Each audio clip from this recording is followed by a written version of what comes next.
आप सब ने सुना। पहला तो परिचय मैं बोलूँ, क्योंकि सबसे पहले तो खुद को जानना बहुत जरूरी है। अगर खुद न जानांगे तो खुदा का पता चलेगा। तो खुद को जाना, मैं कौन, मैं आत्मा, फिर मेरे पिता कौन, परम पिता परमात्मा शिव, जिसका माता जी ने चित्र समझाया है। लेकिन इसमें अंतर बताया माता जी ने, हम हैं या जो भी देवी देवताएं हैं सभी माता जी ने बताया ना कहाँ से आते हैं, दवार से, यानी माँ बाप के द्वारा, यानी गर्भ से जन्म होता है। लेकिन परमात्मा के बारे में बताया माता जी ने, उसका कोई माँ बाप नहीं है। फिर प्रश्न उठेगा तो फिर भगवान आते कैसे हैं अगर उसका कोई माँ बाप नहीं है? तो इसी तरह में समझाएंगे कि भगवान आता कैसे है। तो ये है परम पिता परमात्मा और उनके दिव्य कर्तव्य।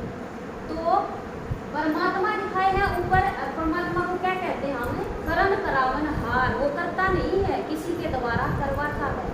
जैसे हमारे घर में 3 बच्चे होते हैं, तीनों को अलग अलग काम देते थे ना, तो उसी प्रकार परमात्मा ने भी 3 देवताओं की रचना करी। जैसे हम क्या बोलते हैं, शिव को वो त्रिमूर्ति, त्रिदेव कहलाया। तो वे 3 देव कौन से हैं? पहला तो है ब्रह्मा के द्वारा स्थापना। कौन सी दुनिया की स्थापना? नई दुनिया की। तो इसका मतलब दुनिया कोई भी देखा ना हमने, तो फिर नई का मतलब ये देखो सारे इंसान किसे हो रहे हैं, इंसानियत है किसी के अंदर, सारी दुनिया पशुआ तभी पत्थर हुई हो रही है ना। हम जब छोटे थे तो ये तीनों के बारे में हमने सुना जरूर था। अब ब्रह्मा के द्वारा नई सृष्टि की स्थापना, विष्णु के द्वारा पालना और शंकर के द्वारा विनाश सुना, लेकिन इसका मतलब समझ में नहीं आया। मतलब समझ में कब आया? जब ज्ञान में आए, पूरी बात क्लियर हो गई।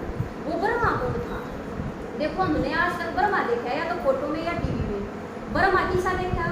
4 मुख वाला, दाढ़ी मूछ वाला, चारों हाथ में वेद शास्त्र दिखा दिए, कमल फूल के ऊपर दिखा दिया, यानी फिर उसकी अवस्था दिखाई है।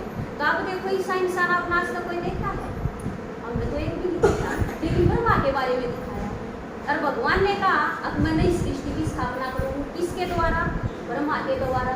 और भगवान के बारे में बताया, अब वो स्वयं आता है, माँ बाप के द्वारा नहीं आता, क्योंकि परमात्मा वो है जिसके ऊपर किसी का भी कर्जा नहीं है। तो भगवान ने एक ऐसी आत्मा छाती इस पूरी दुनिया के अंदर से, जो सारी दुनिया किसी हुई पड़ी थी, पशुओं से भी बदतर। तो भगवान उस आत्मा के अंदर आया, तो इसका नाम था लौकिक में लेखराज। ये हीरे का सबसे बड़ा व्यापारी था, 12 गुरु किए थे इसने, एक पे नहीं डटा। हम तो एक की सुनने के बाद दूसरे की सुनते ही नहीं है, लेकिन इसने 12 गुरु पूरे। क्यों? क्योंकि इसको भगवान को प्राप्त करने की इच्छा थी। भक्ति, पूजा पाठ, हर रोज नेम से गीता पढ़ना, लक्ष्मी नारायण का फोटो अपने पॉकेट में रखना, यानी इतना भक्ति भाव वाला था। लेकिन एक दिन जो अपने फागुन में महाशिवरात्रि आती है ना, 1936 की बात है, मुंबई में बबुलनाथ की, इनके बार में गुरु के सत्संग चल रहा था। तो सत्संग के बीच में से उठ के कमरे में चला गया। इसके साथ इसके लड़के की बहू भी थी और इसकी खुद की बहू भी थी। वे साथ साथ इसको देखने गई, तो उन्होंने सोचा अगर बाबा इस तरह से अगर सत्संग के बीच में से उठ के जाता है तो गुरु का अपमान होता है। ऐसी क्या बात हुई जो ये सत्संग के बीच में से उठ के चले गए? तो वो इसके देखने के लिए गए, इसके पीछे पीछे। तो इन्होंने देखा कि पूरा कमरा लाल हो चुका। बाबा की आंखें बंद थी, लेकिन इनके मुख से 3 शब्द निकल रहे थे, प्रकाश स्वरूपम शिवोहम शिवोहम, ज्ञान स्वरूपम शिवोहम शिवोहम, आनंद स्वरूपम शिवोहम शिवोहम। वो सब कुछ देख के वे दोनों बाहर आ गए। उनको समझ में नहीं आया कि ये क्या हुआ। थोड़ी देर के बाद बाबा भी बाहर आ गए और इन्होंने अपने गुरु से पूछा अब मेरे साथ ऐसा ऐसा हुआ। गुरु भी सच्चा था, उसने कह दिया अगलत ही रास्ते भी भक्ति का फल तेरे को मिला। तो उस टाइम पहली बार परमात्मा की बाबा के अंदर पदरा पड़ी थी।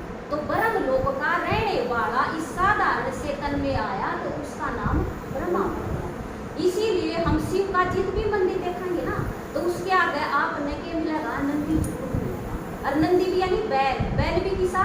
जिसका नाथ गुलाम नहीं हो।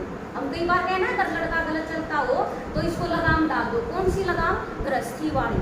तो परमात्मा भी इसे तन में आया जो एक गृहस्थी था, ठीक है, क्योंकि परमात्मा ने चुना ही ऐसा रथ है। अगर गृहस्थी नहीं होता और हम सब गृहस्थी बैठे थे, बात हम बोल नहीं देते, हम 2 गृहस्थी हैं, उसको क्या पता गृहस्थी में क्या क्या होता है, कहते ना। लेकिन भगवान ने चुना ही ऐसा रथ जो गृहस्थी था, हर चीज से अनुभवी था। तो इसीलिए उसकी क्या दिखाई? ब्रह्मा को दाढ़ी मूछ, उसकी वृद्ध अवस्था दिखाई। क्योंकि जब इंसान 60 साल का हो जाए तो वो हर प्रकार का अनुभव होता है, हर चीज से। जैसे दाढ़ी मूछ किसी का प्रतीक है, वे अनुभव और ब्रह्मा दिखाए। ब्रह्मा के द्वारा जब भगवान इसके तन में आके बोले, उसके मुख से जो ज्ञान सुनाया, आज वो ज्ञान विश्व के पूरे चारों दिशाओं में फैल चुका है। चार मुख का ये मतलब था, क्योंकि ज्ञान तो मुख से ही सुनाया जाएगा ना। और बताया ना, परमात्मा को अपना शरीर नहीं है। यह बात मेरे किस्तिया जची। देखो आपने भी से बहुत सारे देखे होंगे, जब छोटे थे तो किसी की आत्मा किसी के शरीर में आ जाए, हमने देखी होगी ये चीज, आपने भी देखी होगी, आप तो बड़े हो हमारे थे। लेकिन यह बात सोची, शरीर तो जला दिया था, फिर आया क्या था? आई तो आत्मा थी। तो उसी तरह यह बात जची, जिस दिन यो ज्ञान सुना, क्योंकि परमात्मा खुद आवे है और दूसरे के तन में जिस तरह आत्मा आ गई उसी तरह परमात्मा आता है। लेकिन परमात्मा आन के इतना बड़ा परिवर्तन करे है, अगर जो ये आत्माएं ज्ञान सुनेगी उन आत्माएं का कल्याण हो जाएगा। ठीक है, तो चारों आत्मा के दिखाए वेद शास्त्र, जो भी भक्ति पूजा पाठ वेद शास्त्र जो कुछ हमने सुन रखा था, उन सब का सार इन परमात्मा ने ब्रह्मा के मुख द्वारा सारा समझाया। कमल फूल किसकी निशानी है? कि खिलेगा कमल का फूल कीचड़ में, और कीचड़ में खिलकी नरकेरा बिल्कुल न्यारा और प्यारा। तुम्हारी गृहस्थी भी क्या है? कीचड़ है ना, लेकिन गृहस्थी के अंदर ही रहती है हमारे कमल फूल सम्मान खिलना है। जैसे ब्रह्मा बाबा ने खिलकी दिखाया, संपूर्ण बन के दिखाया, क्योंकि ये गृहस्थी दिखाया ना, इसीलिए नंदी को क्या दिखाते हैं? लगाम। ठीक है, तो दूसरा फिर दिखाया शंकर के द्वारा विनाश। कौन सी दुनिया का? पुरानी दुनिया का, जो आज की दुनिया हुई है। हालांकि सबकी मजबूरी है ना, लेकिन कोई रहना पसंद नहीं करता।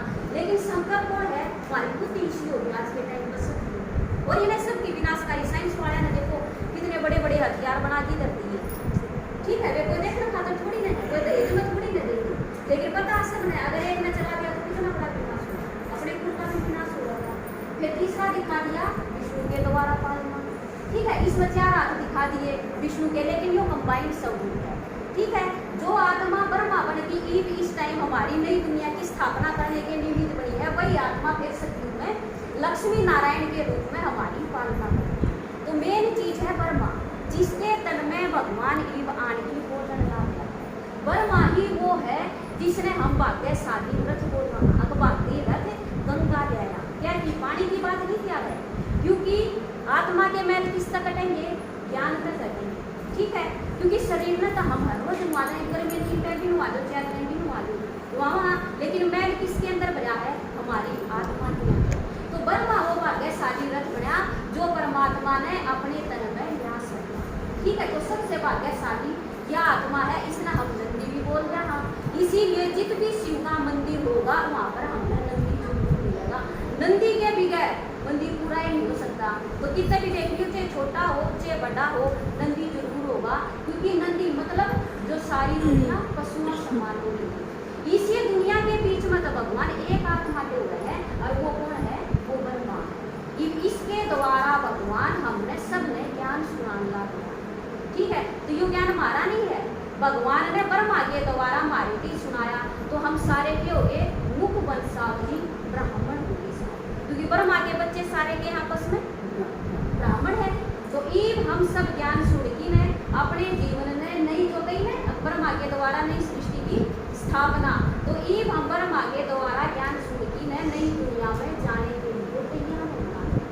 ठीक है, तो भगवान इतनी अच्छी दुनिया बनावा है, इसी ने बनाई थी, या तो हमने बगाड़ दी सारे मिलकी ने, लेकिन वो तो इतनी बढ़िया इतनी फर्स्ट क्लास दुनिया बनावा है। तो यो है भगवान का मेन कर्तव्य है, ब्रह्मा के द्वारा स्थापना। आई ना आपका समझ में? भगवान माँ बाप के द्वारा नहीं, पर काया परवेश है। जैसे उसका एक नाम और के लिए वहाँ स्वयं जो अपने आप आया, किसी के द्वारा लाया नहीं गया है। ठीक है, इसीलिए बताया ना माता जी ने, शिव का जहाँ पर भी मंदिर बनावाएंगे ऊपर से गुंबज खुला छोड़ देंगे। इसका मतलब परमात्मा